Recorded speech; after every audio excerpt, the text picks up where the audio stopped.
This is Michael Osterlink. Welcome to Radio, where we explore individual and social transformation through collaborative action. I'm a psychotherapist with a transpersonal and somatic specialization. I'm also a transpartisan social entrepreneur and head instructor at SailFit's Unbeatable Mind Academy and executive coach at Spartan 7. Today's show is brought to you by Cosper Scafidi. Cosper is an amazing body worker in North Virginia area who has integrated different somatic practices into his work, including biodynamic and mechanical cranial therapy, visceral manipulation, as well as neuromuscular and myofascial approaches into his Rolfing work. You can learn more about Cosper's work at www.cosper, C-O-S-P-E-R, Scafidi, S-C-A-F-I-D-I.com. Today's guest is a return guest, Gary Collins. Gary has a unique background, which includes military intelligence, special agent for the U.S. State Department Diplomatic Security Service, U.S. Department of Health and Human Services, and the U.S. FDA. Collins' background and expertise includes much needed perspectives on today's areas of simple living, health, nutrition, entrepreneurship, self-help, and becoming more self-reliant. Today, with Gary, we're going to be talking about his new book, The Simple Life Guide to Financial Freedom. Free yourself from the chains of debt and find financial peace, which is a fantastic book available at your local bookstore, at Amazon, and on audio at audible.com. How you doing, Gary? Good. With that, I didn't understand hardly any of that intro. How'd dummy like me get on here? Whoa. Too many big words? There was a lot of big words in there. And people who do not believe that I do live in my RV, I'm in my RV. So I had to show that because I asked you, I go, do you want to see my kitchen? That's the view we got.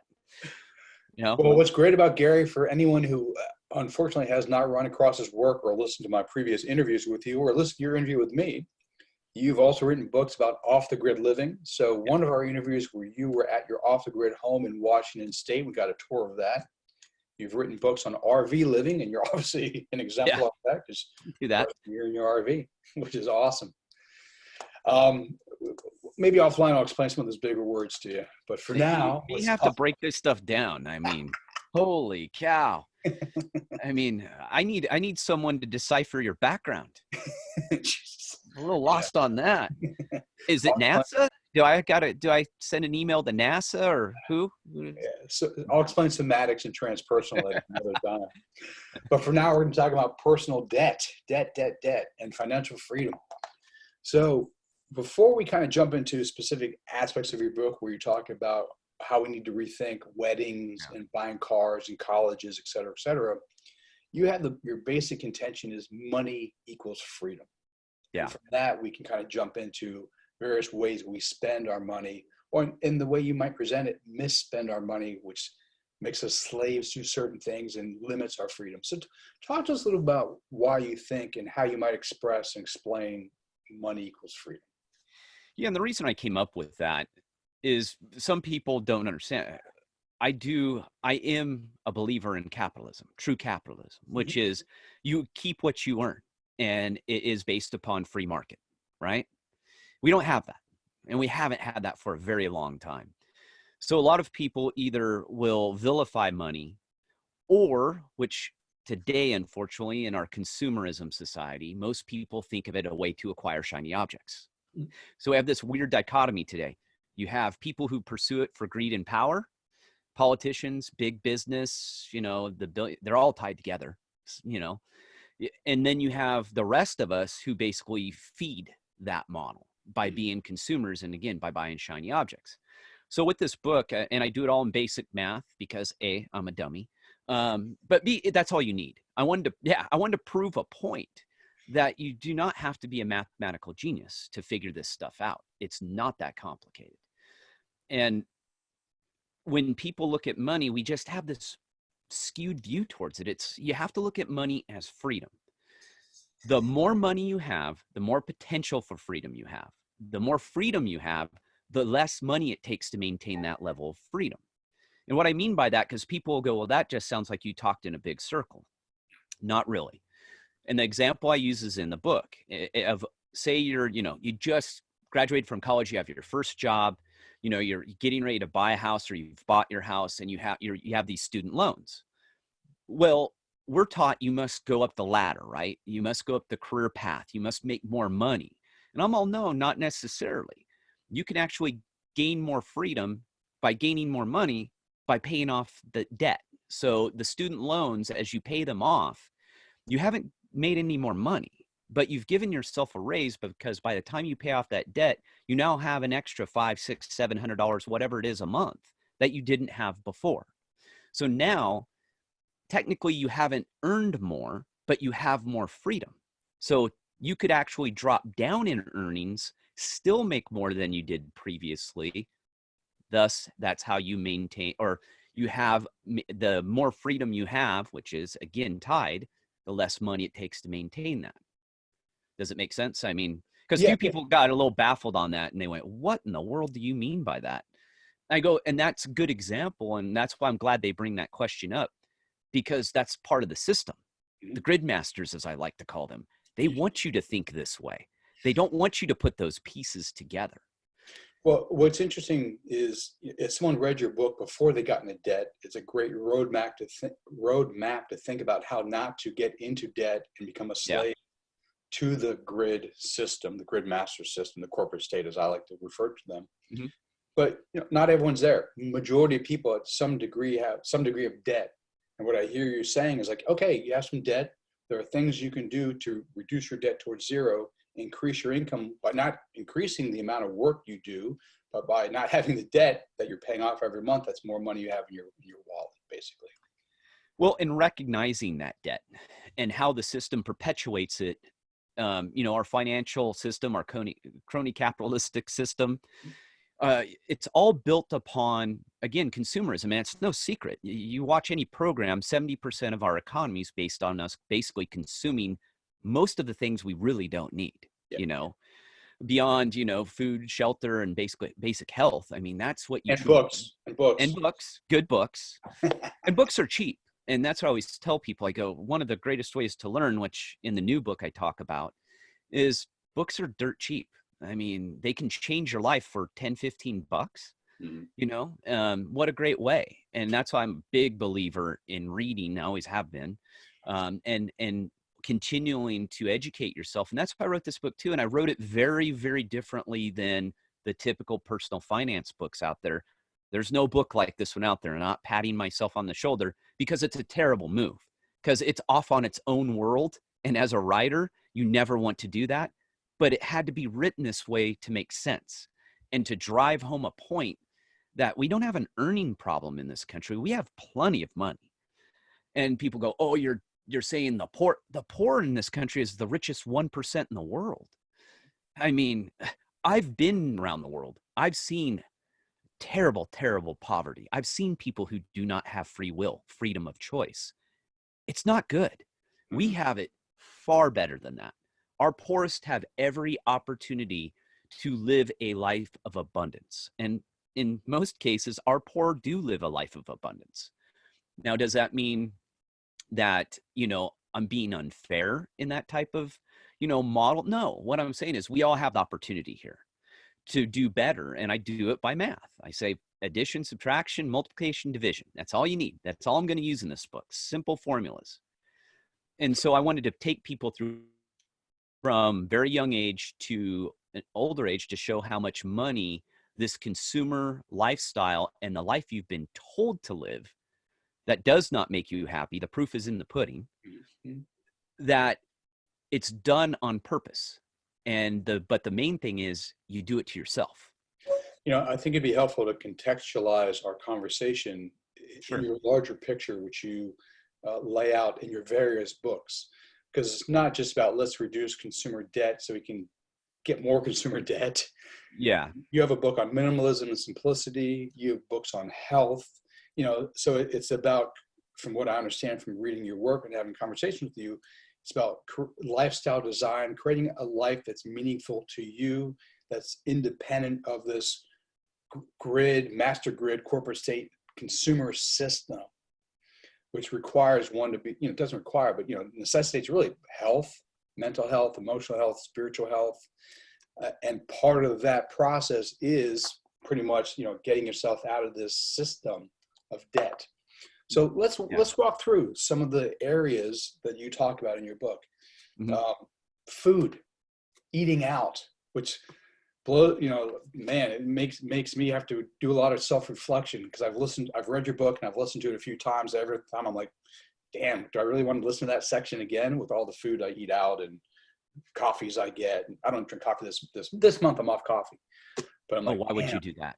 That's not right. I'm reducing exogenous stimulants for a little while, getting the Oh, bacon nice. out. But talk about, you know, how much money we pretty much unconsciously spend eating out.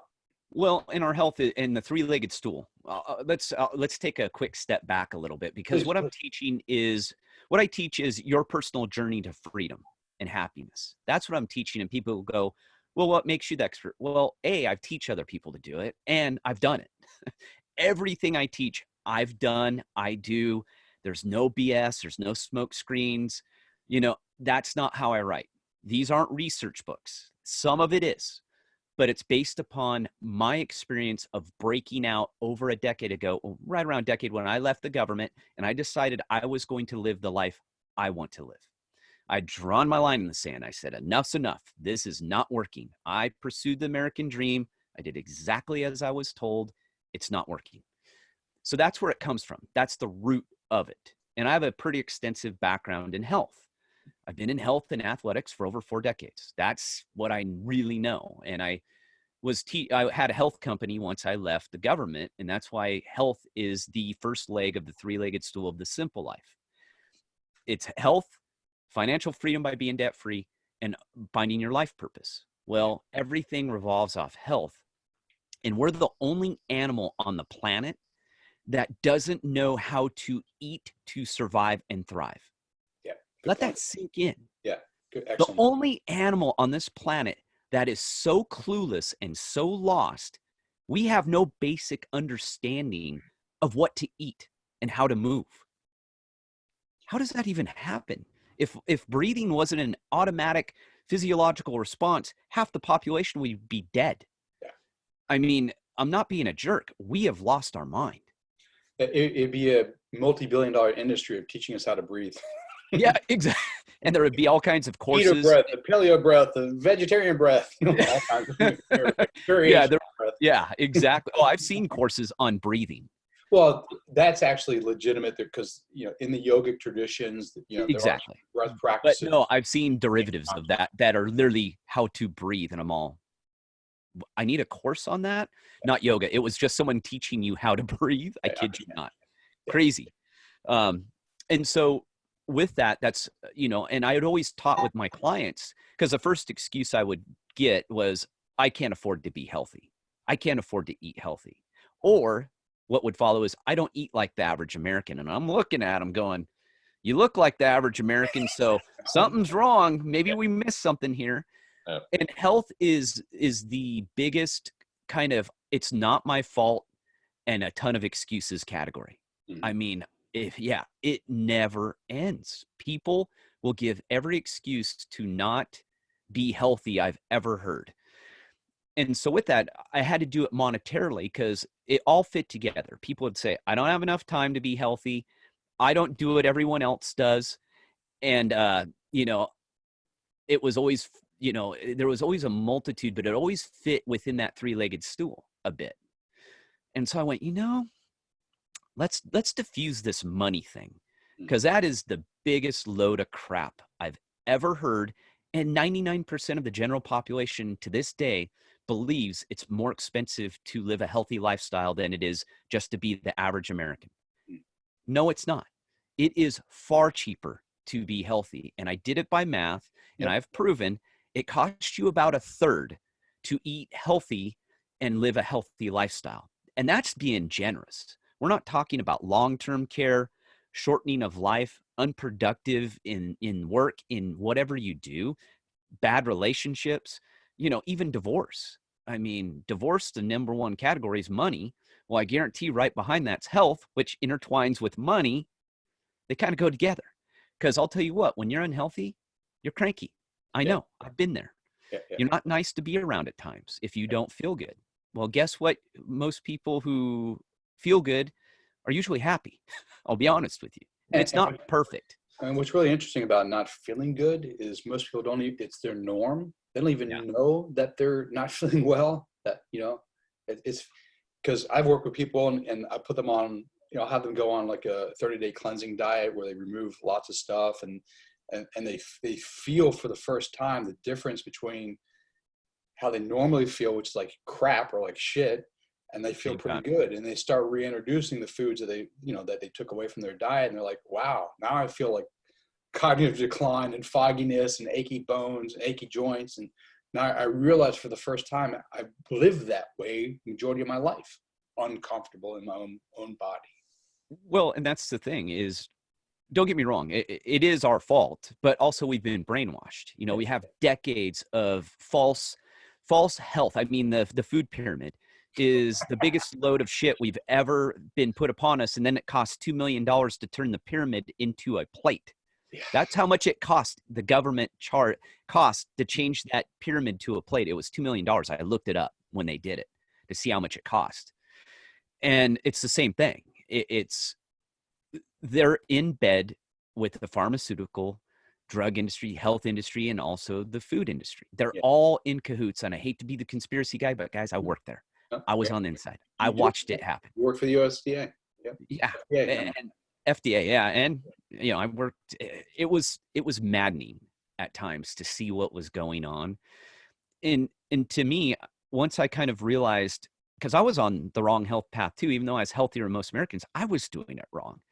And it took me to investigate and research a lot of naturopaths, and NDs and stuff that I started seeing certain literature, and I'd have to read it. And I go, that makes sense. Don't get me wrong.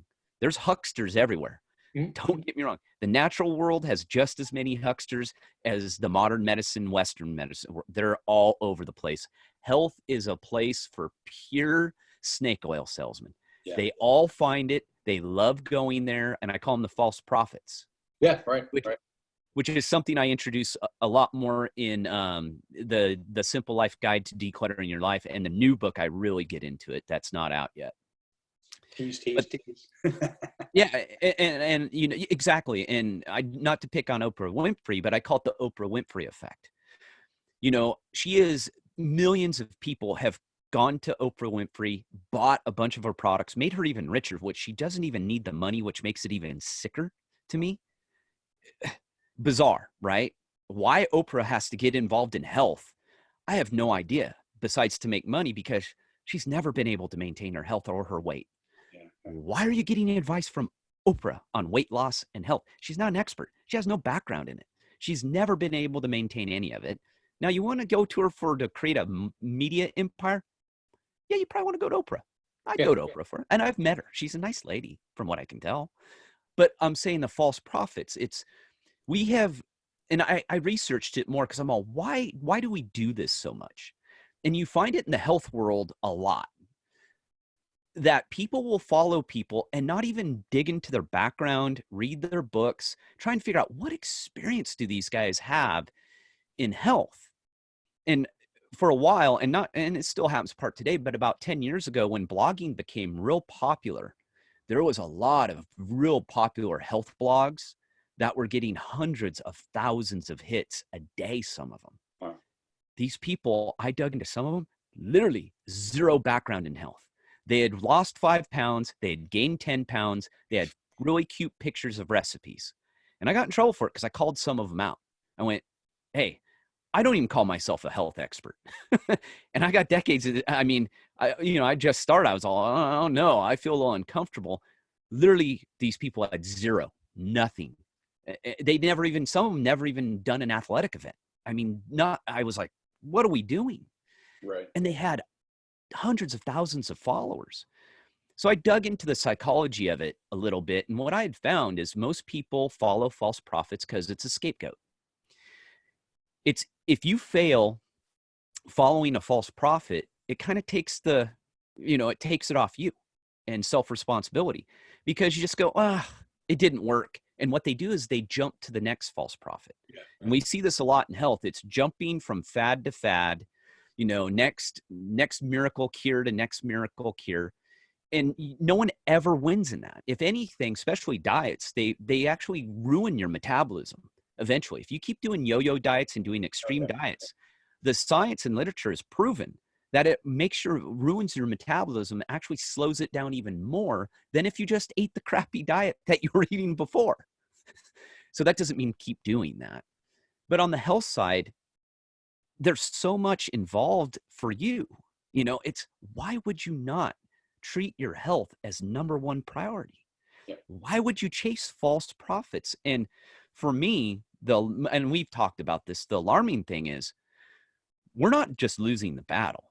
We're losing it very badly and quickly. I am watching people blow up within months. In the last 2 years, I've watched the average American, the size difference is enormous. We are quickly, male and female, coming up on the average human being averaging 200 pounds in America. Yeah, It's coming. We're really close. Yeah, and I have to imagine there will eventually be a tipping point where, as a species, at least here in the West, or especially in America, there's going to be no going back, because there's going to be epigenetic effects that is going to be so hard to unwind, generations down the road. Oh, it's good. And that's what I mean. And not only that, but the money involved. Just by loose numbers, I came up with the average family of four will waste $500,000, $500,000 in their lifetime on eating out. Yeah, right. I was conservative. My numbers could easily put it to $1 million. And I proved too, mathematically, that every American has the capability to be a millionaire. Every single American. And that's a pretty brutal statement. But again, I did it conservatively. I went the low end of the scale. I made sure I used the most conservative numbers I could possibly use. And on the health side, to me too, it's the easiest one to control, because you can start doing it right now. You don't need any special gizmos. You don't need any expensive equipment. Eat healthy, get rid of the crap, eat real food, and move. Move like a human. That's it. That's all it takes. And I've created movement. Erwan would love you saying that. I know. Me and Ron, I love him, by the way, of MoveNat. Yeah. Great guy, great philosophy. And me and him are on the same page. And it mimicking natural movement. And what do people mean by that? I go, well, being a human, we're an animal. And that's part of the problem too, is we've so far removed ourselves from what we are, which is something that came from the earth. Literally, I'm not making this up. The elements in your body came from this planet, came from the ground, came from asteroids, meteors. We're made of space dust. Are you a fan of Alan Watts? I know the name. Okay, he's a philosopher from the 60s. He was a Zen philosopher. Kind of hung out with the Timothy Leary crowd in the late 60s. Oh, yeah. He's written dozens of books, but he said, as the apple tree apples, the earth peoples. Yeah. And that's always struck as a great way of thinking about it. And you're the first person besides him that I've heard that from. So that's awesome. And I'm a guy that just I'm very analytical, but I always believe in simplicity. And that's why I teach the simple life, because I feel that we make things far too complicated. And I've made a lot of enemies in the health world, because what I teach, not a lot of money on the health side, just isn't, because it's that straightforward. There's no gimmicks. There's no fancy products. Being healthy, once people get it, as you know, I've watched them. They just go, what was I thinking? I go, exactly. Once you get in stride, you create good habits. The habits become second nature, because people think I go around, all I do is measure my food. I have my books writing my workouts. I haven't written a workout in over 2 decades. I don't do any of that. And people think I do this neurotic, highly focused health regimen. I spend far less time than the average American thinking about health. The out of shape, obese American. So let me ask you about that, though, before we jump into the financial freedom side of things. So with my clients, for instance, I do have them track things at the very beginning of our work together for a specific period of time, 6 months, 9 months, a year, because they don't have these habits. They have bad habits. We're trying to replace with good habits. But I have found, for instance, that tracking stuff at the very beginning is useful. And then after a while, you don't need to do that anymore because that's just who you are and how you live your life. And that's the What do you thing think of too, is that? people take that leap and they think that they don't have to do anything. That just give them the how. Don't forget the why. I just want the how. The how doesn't work without the why. Mm. And it's especially true in health. And you're right. I do teach people that you must pay attention to calories. You must pay attention to workouts. You must, write That's stuff yeah. down in the beginning, Mm. because you do need to track it somewhat. Mm. I'm a little different cat. I don't need to write a bunch of stuff down. I'm just not, even though I'm very organized and I do write stuff down, I have a very simple system again. And you're right though. People need to learn the basic steps before they get in, because I know some people teach, oh, don't worry about calories, they don't matter. Oh, yes, they do. And you better know what calorie is attached to a food item, the amount of calories. Because once you get there and then you learn it, but once you eat the proper foods, It then doesn't matter. calories, then they don't Yeah, matter. yeah, yeah, But you have to recognize what that calorie count is in the beginning, and expenditures too, what kind of physical activity, yeah, yeah, because people tend to think they can exercise a bad diet away, yeah, but you can't. yeah. And here's the simple reason why. 1,000 calories, which you can ingest today in a latte, for the most part, you can get pretty close to 1,000 calories just off one sugary drink. Off, depending, because some of them are just milkshakes with coffee in them, It's like, basically, and a Snickers bar ground in. You get 1,000 calories. It can take you a couple hours of straight cardio with no breaks to burn that one thing off. That one thing, not to include all the other crap you're going to eat throughout the day. It is impossible to exercise a poor diet away. And not only that, but you don't have the nutrients and you don't have the ability to regenerate this muscle tissue and all the chronic inflammation that's going on. So you're actually making it worse yeah. instead of better. So yeah, and I know I went on a couple tangents there, That's but good. Good. So one of your pillars were of the three-legged stool's health, and mhm, pretty clear on that, in terms of eating nutrient-dense diet, yeah, movement, and exercise.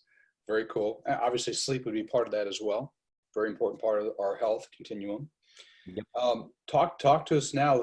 The other leg of the school. Let's switch back to financial freedom and the connection to health and the connection to food. Because what you do in your book is you walk through. You've already acknowledged, like conservatively, we could spend what you said, $1 million, $500,000 half a for a million family of dollars four.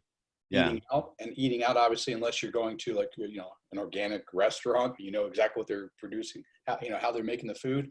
You have no idea what they're putting in terms of the oils they're using, et cetera, et cetera. So talk a little about that, and then let's transition to other areas where people kind of unconsciously spend money and make themselves slaves to the system, the grid masters, as you like to say. yeah. Um, on the health side, like I said, it's about a third to prepare your own food, the same meal. So if you go out and have a hamburger and fries, which isn't terrible, but it's not great. Depending if you cook it yourself, I'm saying Yeah. it's still going to be high in calories. It's still going to be high in carbohydrates, but doing that here and there, you're fine. But Oh, if you were to prepare that same meal at home, it would be far healthier, and it would cost you a third yeah, as opposed to a fast food joint. yeah, And I went out and did some research and went out and, I'm not perfect. I will eat out on occasion. It makes me not feel so good, but I do it, especially when I'm on the road here and there. But I try and make far healthier choices. I'm telling you, I have not been able to eat lunch for under $10 in most cases. Lunch is easily $15. yep, Dinner, 25. yeah, It's expensive. And you have to realize that. And not only that, but when you eat this unhealthy diet, you eat far more calories, consume far more calories than you would eating a natural diet. And I talk to people about this all the time. I eat far less food than I used to a decade ago. mm, And yet I weigh about 5 pounds less, mm, 7, depending. Depending, because I'll lift. I've lifted sometimes. I had more muscle mass. It just depends. yeah, But staying within parameters of where I was before, I'm eating probably, like I said, half. If we just looked at the plates, looked at everything, calories, like 2,000 calories, 2,500 calories, that's a lot. Mhm. And if you eat real nutrient dense foods, they tend not to be super high calorie to begin with. Right, right. So that's what I mean. There's a whole lot going on here, but once you figure it out, so you're going to eat less food, which means your grocery bill is going to be less. It is a third to prepare it. So it has this kind of effect. And then the cognitive function comes back. You start feeling better. You're more productive. You're a better person to be around. You're more focused. Well, guess what? Now that's going to increase your income even more than likely, right? Mhm. And so it's this pattern, and then you got to figure in all the over-the-counter drugs that you take, allergy pills, Pepto-Bismol, anti-diarrhea this, anti-cramp that, it's just never ending. And, the over-the-counter anti-inflammatories, all this stuff that you take, headaches and all this, the Tylenol, all this stuff. I have hardly any of that, if anything, in my medicine. I don't buy that stuff anymore. I don't need to. So it just keeps going and going and going. And once you kind of figure that out, now that's only one piece. I'm just giving you one small piece, and we've already captured $5.5 to $1 million during your lifetime that you know nothing about, that you don't even no one talks about. I think that's huge. That's huge. And it's not just breakfast, lunch, or dinner, or whatever way you organize your meals throughout the day, but these coffee breaks we take where we go get these special coffees and we pay a lot of money for the experience at these cafes. That is part of the add up to the $500,000 million that we might be spending as well. Yeah. How hard is it to make your own cup of coffee? We've just become incredibly lazy. And not only that, but just to go get that cup of coffee, I can make a really good organic espresso. You grind my beans, which I do, and, have it on my stovetop little espresso maker that cost me $80 that I've had 8 years and will have till the day I die. I'll never have to rebuy it. And, I can do that all on my own. It takes me far less time than you going through the Starbucks drive-through or way longer. But everyone's all, well, I got my app now. Oh, so let's make it more convenient to kill yourself and spend money. Makes sense. Okay, that's how you circumvent my argument, is say, oh, I'm just going to make it quicker. Okay. That just means that you live with your heroin dealer? Well, it's also Grubhub and some of these other apps, which I'm guilty of using as well, which makes it easy. I don't even have to go to the restaurant. They can just deliver right to me. Yeah, and I give that example in the book of, that's just your heroin dealer just delivering to your door. Yeah. Instead of you going to the street corner now, they just come to you. Yeah. That ends usually pretty badly. It never goes well. Uh-huh. And that's what we're doing with food. That's the exact same thing. Let's go from food. So we obviously have to eat. So it's, all the time. And you talk about weddings. Not everyone has to get married. So let's put that aside for a moment. Let's talk about something else that we have to have: clothing. And you talk about clothing. And part of clothing is also all the accoutrements that go with having to wear clothes. Talk a little bit about that, how much money we spend kind of unconsciously in that space. Madison Avenue loves us spending money and convinces us we need these clothes. Oh, yeah. When you think of fashion, well, we'll go back to eating just real quickly, like breakfast. Breakfast was created by the food industry. You go to cultures don't eat breakfast out, and you eat when you're hungry. That's a whole, we can go find my book or listen. I'm going to do a podcast coming up on this. I don't eat on a schedule, which throws people for a loop. They go, when do you eat? I go, when I'm hungry. They go, when is that? I go, different time every day. Yeah. And to me, that's just common sense. That's just natural rhythms. To the average American, that is so obtuse that I literally get cross-eyed looks of, what? What do you mean? And that's what I use that as an example. You have to open your mind up. You have to think of everything differently. We've been ingrained in this world of consumerism, which has nothing to do with you living a better life. It's pinching pennies and nickels out of you every place they can. And clothes is a great one. Fashion. Where'd fashion come from? Well, guess where it came from? It came from the rich, the rich people in Europe back in the 17 and 1800s who were bored to death in 1600s, probably medieval, all that.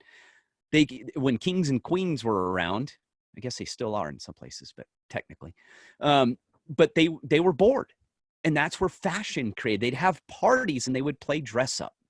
That's where fashion came from. And then someone figured out, well, if we can get all these up and coming people who are making money, and even the poor people think that they need to do this in order to be cool and fit in, I'm going to be a millionaire. And that's exactly what happened. I always go back to hunter-gatherers, right? Hunter-gatherers only, their clothing was from what they had around them. And I'm not saying go out and run around in a loinskin, or, you know, a loincloth or any of that, unless you really want to and get arrested. But you know what I mean? Maybe, depending where you're at. You know, but they would own, everything was a tool, a utility. Their clothing was for warmth. They stripped it down when it was hot. You know, they did basically wander around in basic shoes, if shoes at all, which would be basically sandals, or a loincloth. And that was it. It was very functional. I'm not going to that extreme that you need to dress like that, but you must realize fashion is a waste of money. If you change clothes to the season, besides putting on a coat when it's cold and taking it off when it's warm, what's the point? And then I've had people I pissed some people off with a couple of chapters that didn't like it too much. And they're all, well, what? I'm not supposed to look good? I go, well, who are you impressing? I go, what's the point? I go, what does your work require of you to wear? What is the requirement? Do you need to change your clothes per season? Can you have a basic set of clothes to go to work in that you look presentable? You rotate them. And I give this example. I go, why do you care? Most people can't remember what they ate for breakfast. They shouldn't be eating it anyway, but they can't remember what they ate for breakfast, let alone what you wore 2 days ago. They can't remember. They have no idea. And let's say that someone points out that, hey, Gary or Mike, you wore that shirt 2 days ago. Ugh. I don't want to be around that person. Who cares? Pay attention to your own shit. You probably, life's a shit show anyway. Why are you paying attention to my shirt? You know what I mean? You know what? It's that mentality of, why are you so focused on me? How about you focus on you? That's who you need to focus on. And by that, we throw away on average, depending family size, you know, where you live, type of job, but we throw right around 60, 65 pounds of clothes a year per person. Toss. Wow. We spend thousands of dollars, some people thousands of dollars a year on clothes that A, they'll never wear, B, will be out of fashion by the time they try to wear it. I mean, how many closets have you been in of a friend and literally there's tags still on the clothing? There's shoes still in the boxes. Yeah. Clothing is an element to either go to work or perform a specific task in. That's all it's for. And like I said, I'm not talking about wear a uniform of conformity where we all look the same. I'm not talking about that, because in actuality, we all do kind of look the same by following this. Yeah. For me, I tell people, I go, when I go to a business meeting, I'm in the same clothes I wear every day. It's either cargo pants, hiking shoes, t-shirt. I own a couple polos. I don't own a tie, slack. I don't even own a dress shirt anymore. I don't have to. I know. And that was one of the first things I got rid of. When I didn't need a tie, I got rid of all of it, because I went, a tie is one of the most idiotic dressing. It's a thing to choke me is all it is for. Yeah. I mean, honestly, you know, so thinking of it that way, you know, you can rotate clothing. So if you have to go to work, you know, for me, that's what I wear. And I tell people, they go, you'll show up to a business meeting in that? I go, well, usually the people I'm showing up are dressed just like me, if not worse. We're all the same in the sense that we're all in, you know, more of a simple living, you know, more outdoorsy kind of thing. But I go, if someone says to me in a business meeting, you dress like shit, I don't think we, you know, what's wrong with you? We don't need to do business then. This is who I am. This has nothing to do with what I teach. It's just clothing. That's all it is. You know, I mean, don't take it to the extreme and show up in, a shirt from 1968 or something with holes in it or anything. You got to be presentable. I get that. But for me, why would I own a suit? I don't wear a suit. If I need a suit, I'll go get one, but I don't see needing one. So rotate your clothing. Have 5 sets of clothes to get through the work week, right? 5 shirts, 5 blouses, slacks, couple skirts, black pair of shoes, brown pair of shoes, maybe a casual. That's all you need. That's it. You don't need anything outside of that. And again, if you're worried about people going, you wear the same clothes every single week, who cares? Again, what impact does Just that watch them. directly have That's all that on your matters. life? Yeah, yeah. And not only that, but I did the math on that. It's a lot of money we blow on clothes and fashion. And again, fashion was designed to get you to spend money. And you're almost playing make believe a bit, right? And I also gave that chapter where the average man and woman, what they spend on personal care products, kind of more of colognes and lotions and all that. I was shocked at how much men spend today. I knew women spend a lot because I'd researched it before, and I had a female friend who kind of indicated to me that I needed to look at that at one point. She goes, "Do you know how much women?" She used to be in the cosmetics business. And she goes, "You'd be shocked at how much women spend on this stuff." And I went, "Really?" And so I looked at men, though. It's like what was it? I may have been wrong. Maybe it's $200,000 roughly in a lifetime. So I Wow. started breaking the math all out, and I went, "How much do I spend?" And I went, "I don't even know if I spend a couple $100 a year. Mm. I may spend, I think it might be 100 or less. I don't even know. It's not that much." Right. Again, big chunk of money. Women spend over $300,000 of facial products, perfumes, and all that stuff. And here's the kicker: they throw away 2/3 of it without ever Wow. using it. Holy shit. Yes. Wow. Yeah. And I looked at upside and down every which way I can. It's not going to be an exact science, right? Hmm. But those were the best numbers I could come up with. And I asked people too. And I asked women I knew, I went, "Is this sound right?" One of my friends, she goes, "Oh, no, that's low." She goes, I know women who spend way more than that, and they throw almost all of it away. They just continue to buy it. And I went, "Oh." Wow. And again, but why do we do that? Why do we play the fashion and spackle my face game? Because we're told that that's what we must do. If you want to be cool, if you want to fit in, this is what you must do. And when you pull a layer off of that and kind of dig a little deeper, what we're being told is to pretend to be someone else.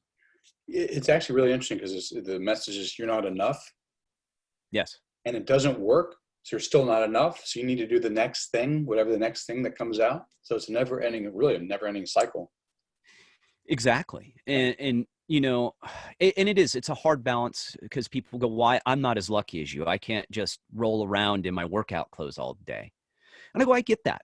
I get that. But I go, I can and I do. And I know other people who can and don't. They still play dress up. Mhm. They still do it because it's that ingrained in us. And again, I'm saying you got to have a balance in there. But I guarantee over your lifetime, bare minimum, you'll save tens and tens of thousands of dollars that you could use on something else. Well, what I hear you saying is just be more conscious in your decisions, what you purchase in the marketplace, whether it's clothing or food or whatever, um, especially if you want to be living debt free or minimize your debt or minimize your exposure to the brainwashing from the grid masters, as you put it. Well, and a lot of this stuff is bought on credit. Yeah, That's true. another problem, is not only are we buying these items that we don't necessarily need, we're buying items that we can't even afford. Yeah, We're told just put it on the credit card. And I mean, when you think of a credit card, it is one of the most screwed up ideas of, "Oh, you can't afford it? No problem. yeah, Just finance it." And you're financing, think of this, shoes, clothes, personal care products. That's insane. And credit cards have the highest interest. yeah, yeah. So Yeah. you're really, really screwing yourself. You're putting yourself in perpetual debt. And that's what I talk about, is if you follow the system from beginning to end, I start with, as a kid, not being taught how to save and how to earn money and actually learn hard work and how important money is. It starts there. And then it just perpetuates itself all through life until we get to we get to our 50s and 60s and we go, oh shit, I'm broke. And that's the average American. And the statistics show that. Yeah, I The think average you and I, American is completely unprepared to retire. They have yeah, no money. we've talked about that. That what, $400 is the kind of the amount most have, if that much, in their savings account for an emergency. Majority of the American people, If that. something like that. Yeah, most people don't have the ability to pay a $500 emergency. So yeah, anything that pops up, they don't have the cash. Yeah. And then I think the average is over half the population has less than $1,000 saved for retirement. Maybe it's 10. I have to look. I can't remember all my stats in there, but they're pretty shocking. Yeah, no, they when were you think shocking. about it. Let's talk about one more kind of area that we spend our money in, and housing. Yeah. You do an amazing job kind of breaking the numbers down, and even talking about things that like I didn't even hear about. Yep. Like the extra, like, oh, my house is worth a lot more. I'm going to sell it on the market, but I'm actually not earning the money I thought I was from the difference between what I bought it and what I'm selling it for. Because all these hidden expenses were kind of built in over the years I never thought about. But let's talk about housing for a moment. Yeah, and that chapter is probably the most controversial. Mm. And I've gotten really good feedback off it, though, from people who are considered more financial experts or financial managers. And they came back to me, and one guy went, I'm shocked. He goes, I had no idea I was losing that much money in my house. And I don't say this from some, just came up with, my side hustle was real estate in the Right, government. That's where I started. I had a real estate license for 8 years. I've owned several properties. I've built several houses. I've had, apartments. I mean, I know it pretty well. Mm-hmm. And what I'd found by my own research of trying to come to hard numbers on what I was really making in a property, it got tricky, I noticed. And you never really look at your closing statement and look at all the cost associated when you buy a home and when you sell a home. And I started crunching numbers probably 10 plus years ago on one house I sold. And I went, this says I made money, but I'm pretty confident I lost money in that thing. But it showed a profit of like $38,000 a month. I don't think so. So I went through and started crunching everything. And I found that on average, if you're lucky in America, if everything goes 100% right, you'll break even on your house. Mm. And that is not the norm. That is, I would even call it atypical, that you break even. Most people lose money. And I crunched it again and again. I went, wow, I don't know. These numbers are pretty bad. They're pretty devastating. So I tell people you have to look at the whole picture. So you have to look at what you pay in interest on your loan. Mm-hmm. You have to, that's not on your closing statement. They never talk. It's just what you paid for it, what you sold it for, boom, the difference in your closing. That's it. None of the maintenance, HOAs, insurance, your utilities, your interest on your loan. There's none of that. You have to factor all that in to the cost of the house. So by financing a house today, even with low interest rates at, 20, most people don't put 20% down either. This is at 20% down, doing everything right, not having any PMI, forgot about PMI, Right, mortgage insurance that you pay if you don't put 20% down, which is totally wasted money. You factor all that in. And like I said, and the average American lives in their house 6 to 7 years. And I've found this to be very true, me included. So what you're doing is you're not even staying in the house long enough to even break even. You're selling before you can even get to that point. And even in a hot market, you'll probably break even or close to in a hot market unless it just takes off. Mm-hmm. So in those 6, 7 years, so what you're doing is you move to the next house. So you repeat this cycle. Every 6 to 7 years, you repeat this massive debt cycle. And people don't understand that loans are front loaded. All loans. and they do this on purpose. You pay the majority of the interest in your loan at the beginning of your payments, not at the end. The end is when it goes to zero. So it's stacked to where you pay the most interest from the beginning to the end. So it's high to low. So guess what you're doing those 6-7 years? You're paying them a big chunk of that interest up front. Then you turn around, you do it again. Yeah. And you do it again. And then, then you have to factor in, like I said, all the other costs associated with house. And I'm not saying houses are bad investments. The way we buy them is a bad investment. The way we're taught to buy them. I tell people you have to have 20% down. If you don't have 20%, you can't afford a house. And people go, oh my God, I got to rent this and that. I go, at least renting, you can leave. Yeah. I went, you're going to lose the same amount of money more than likely, but at least you can leave, if things go bad. And now that we're not being able to write off the interest, now, or the taxes and all that, I forgot, taxes, all that. I mean, there's so many small little pieces that go into owning a house, remodeling. Mm-hmm. It's unending. And so think of it this way. The average cost of a house today is around $260,000, pre-built, not new construction. New construction's 400 plus. Especially DC Metro, that's a low end here. Low end, right? Yeah, and for the average cost of a house in Southern California, I'll own 2 houses outright with close to probably 100 acres. Yeah. Think of that. Own them. And, I own my house. I own my house in my off-grid house. I own it outright. I did that. I did it on purpose. Was it painful? Yes, but I did it, and I'm very happy to do it that way. I want to have a mortgage payment. Mm-hmm.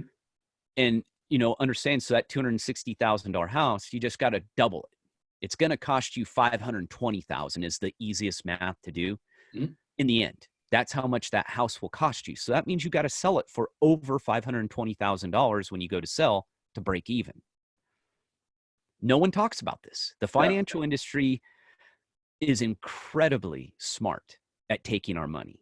Yep. And guess who is the same industry that has your retirement accounts? That same one that just sold you that shitty home loan is the same one where you're putting your retirement money into. Yeah. I don't know if that's really a good idea. Basically it's all the racket. Yeah, and I hate to be, I hate to be such a downer in a way, but I tell people if you're looking to chase unicorns, pet bunny rabbits, and, talk about puppy dogs all day, I'm not your guy. I've learned kid gloves don't work. We live in the most prosperous country, the best times. Technically, these are the best times, but we're broke, we're unhealthy, and we're miserable. Something's wrong. Something's wrong with this picture. We should be living in complete utopia. We should not be worrying about people being able to get healthcare. We shouldn't be worried about people just getting immunizations if they can't afford them in the world. The flu vaccine. I mean, there's parts of the world that can't even get the flu vaccine. That's insane. And don't get me wrong, immunizations are a topic for another time. Yeah, I was going to say, as an example, let's not go down that path. Example, don't freak out and send a ton of bad emails to me. Yep. Example. But vitamin D. Well, and that's the thing, though. Immunizations come from our poor health. That's why we have to keep creating more immunizations, because we don't have the defense anymore against these basic diseases that we've been able to eradicate on our own without them. But I'm also not against immunizations either. There's a balance. There's both sides to that puzzle. Maybe we can do an episode on that sometime. Another time. Yeah. But I mean, in the healthcare side, I want to get into this real quick, if you don't mind. Please. Because with my background, people always ask me, and when I do live presentations, the first question I get, what do you do for healthcare? And I give them a pretty blatant answer. I prepared for it. I have healthcare. I have affordable healthcare. I had the foresight 30 years ago when I went into the work industry to know it was going to be an issue. Luck, part of it, but something in my mind told me health insurance is important. You know why? Because I grew up without it. We didn't have it. We were poor. We had to pay cash when I got sick. When we got sick, we didn't go to the doctor unless we had to. That's the way it was. And I tell people, because right now the big debate is national health care, right? And it is incredibly expensive to have health insurance now, Mm. incredibly.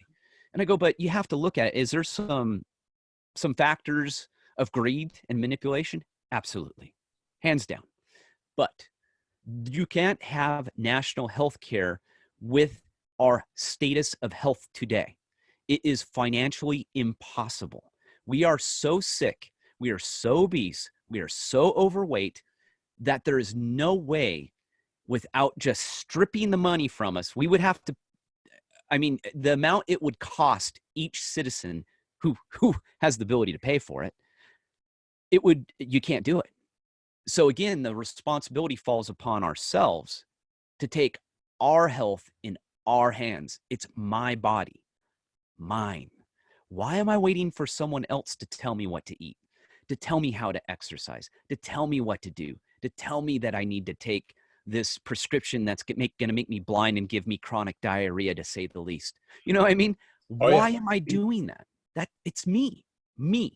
And once we get back to that, then we can have a national healthcare debate.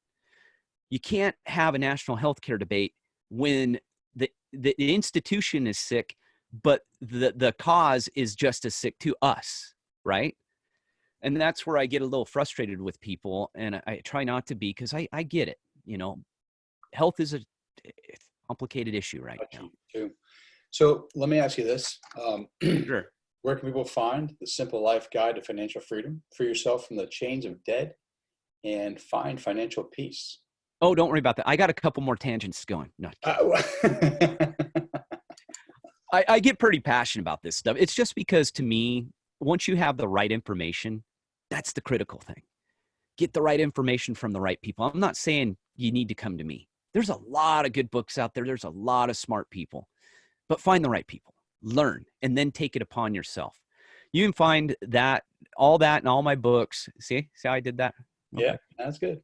On my website, thesimplelifenow.com, NOW, thesimplelifenow.com. Don't go to The Simple Life. You'll end up at Nicole Richie and what's her face, Paris Hilton's website, I think.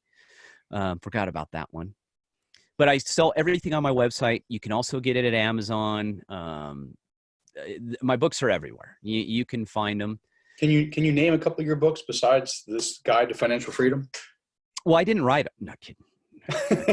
We didn't get into self-help books that aren't written by the author. There's a lot. Profits. We can talk about that another time. Yeah, and we didn't get into that. I have two series, basically. So I have my off-grid books, which are going off the grid, living off the grid, and then a workbook called The Beginner's Guide to Living Off the Grid, which I did with Mother News, who I speak at all the fairs and do workshops and signings and all that. Then there's The Simple Life. And the reason I did it that way was going off the grid is kind of its own thing, a little more niche-y, a little more, specialized. The Simple Life is more for the everyday person just trying to make some positive change. There's 4 books in the series so far. I'm writing the 5th right now. And it's The Simple Life Guide to RV Living, The Simple Life Guide to Optimal Health, The Simple Life Guide to Decluttering Your Life, and the most recent one, The Simple Life Guide to Financial Freedom. Nice. Gary, great to talk to you. Definitely encourage folks to check out your books, all of them, not just this one. Yeah, buy them all. Buy them all. Get them all. And we'll be talking soon, I'm sure. Yeah, and make sure to check out my podcast. Definitely. Oh, yeah, say more about your podcast. That's great. Yeah, it's called Your Better Life on iTunes, Stitcher, all that good stuff. I know this guy who's been a guest on there before. Oh, it's you, Mike. Yeah, Mike's been on there. It's an open format. We discuss anything that I feel is educational, except for deep politics. We get into a little bit, but that's not the focus. Yeah. Cool. Thanks, Gary. Great to see you, man. Thanks, Mike.